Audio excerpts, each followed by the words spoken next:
Hi అండి. పీకో మిషన్పై falls రెండు వైపులా స్టిచ్ చేయాలంటే కొంతమంది పీకో మిషన్పై రెండు వైపులా ఫాల్స్ స్టిచ్చింగ్ చేయమని చెప్తూ ఉంటారు. అందుకని చెప్పి పీకో పాదాన్ని పెట్టి ఫాల్స్ స్టిచ్ చేస్తే మనకి ఉగ్గులా వచ్చేస్తుంది అనమాట.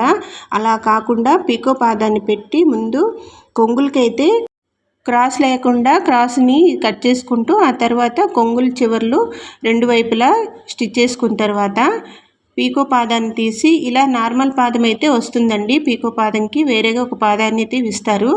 ఆ పాదాన్ని తీసుకుంటూ ఇలా అయితే స్క్రూ డ్రైవర్తో ముందు పీకో పాదాన్ని ఓపెన్ చేసుకోవాలి. ఇప్పుడు నార్మల్ పాదం ఉంటుంది కదా, దీన్ని అయితే పెట్టుకుంటూ ఈ విధంగా అయితే ఫిట్ చేసుకోవాలన్నమాట. ఇదే పాదంతో మనకి స్టిచ్చింగ్ కూడా వచ్చేస్తుందండి.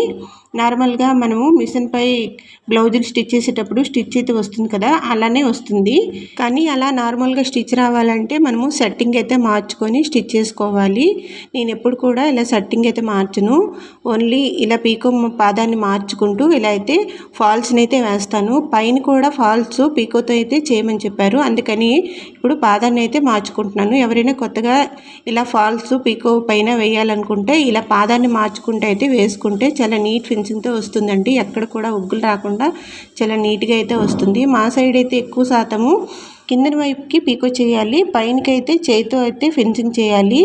కొంతమందికి ఇలా పైకి కిందకి అయితే పీకో చేసుకోవడం అంటే ఇష్టము. కొంతమందికి అయితే ఇలా నచ్చుతుంది, చాలా వరకు అయితే ఇలా నచ్చదనమాట. మీ సైడ్ అయితే పీకో రెండు వైపులు చేస్తారా ఫాల్స్కి, లేకుంటే పైన చేతో కుట్టి కిందన ఫాల్స్ ఇలా మిషన్తో చేస్తారా?